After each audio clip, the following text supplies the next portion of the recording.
There's always so much talk about music streaming payouts. Every few months, a new chart, video, or blog comparing per stream rates makes the rounds, and it fuels this debate about which platform is the most artist friendly. And while it might seem like useful information, it doesn't really paint the full picture. As independent musicians, it feels like we need to be experts in every aspect of the music industry, from production to marketing to distribution, which is exhausting. When it comes to streaming, it's definitely important to understand the basic concepts, like how it works at its core, so that we can make the best decisions that align with our values and our goals. But obsessing over which platform pays more misses the point.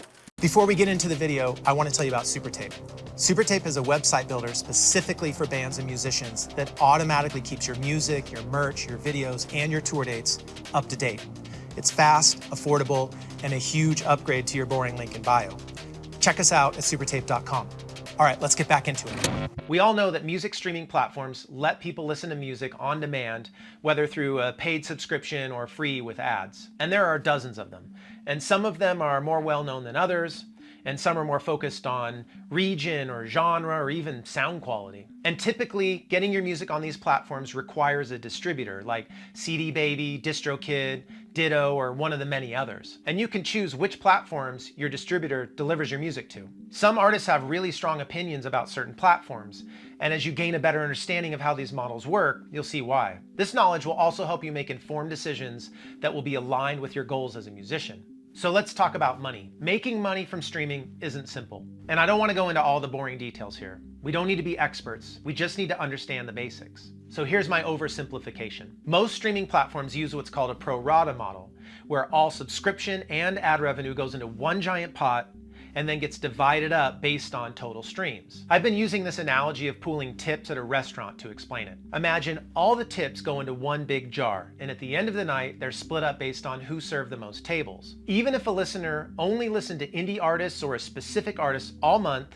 their subscription money would still mostly go to the biggest artists on that platform because they serve the most tables. And some platforms have requirements to even qualify to receive payment. Spotify, for example, requires a track to hit 1,000 streams before it can start earning. In my restaurant analogy, that would mean that although you waited on tables, you don't make any tips. It's really easy to go down the rabbit hole here, and I recommend it if you're curious, but I'll just keep it simple. One alternative to the pro rata model is the user-centric model, where a listener's subscription fee is only divided among the artists they actually streamed. For example, if someone only listens to independent artists all month, their money wouldn't get funneled to major label artists, it would go directly to the indie artists. Tidal actually tested this model for a while before pulling it. And as far as I know, SoundCloud is the only major platform using this model. They call it fan-powered royalties. But here's why focusing on just the per stream rates doesn't really tell the whole story. When comparing streaming platforms side by side, you'll notice that some of the smaller platforms actually have higher per stream rates. But we're talking pennies or fractions of pennies per stream.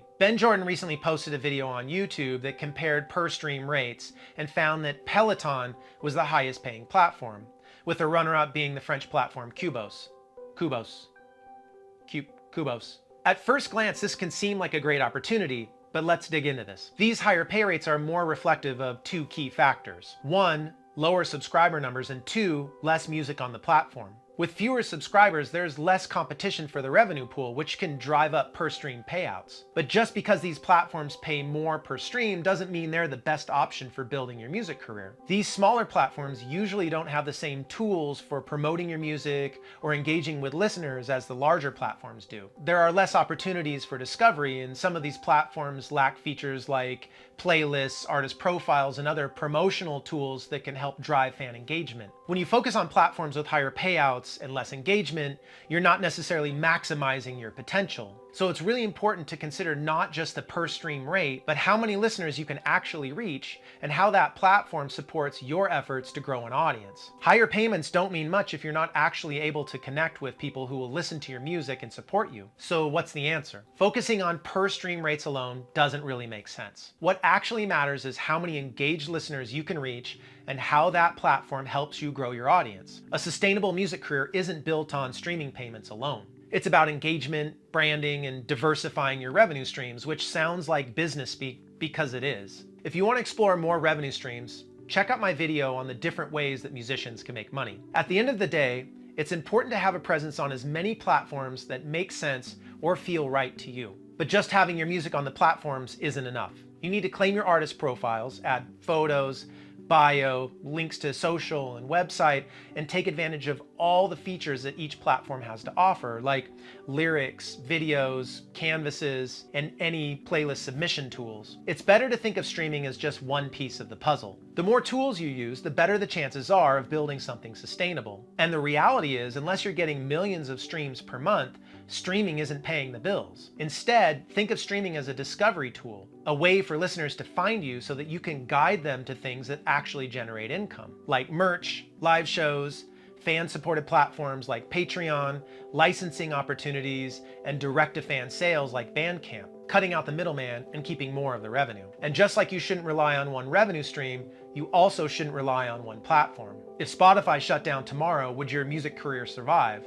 And if not, it might be time to rethink your strategy. Same goes for social media and streaming services, which control access to your fans. Instead, invest in your website, email list, and direct-to-fan relationships where you have control. Music industry people like to use this phrase fan ownership for this concept, which is really just independence. You definitely shouldn't ignore streaming platforms because they're valuable tools, but they shouldn't be the foundation or entirety of your career. And instead of worrying about which one pays the most per stream, focus on what actually helps you grow, building an audience, keeping them engaged, and creating multiple ways for them to support you and your music. I hope this has been helpful. Let me know in the comments below. Thanks.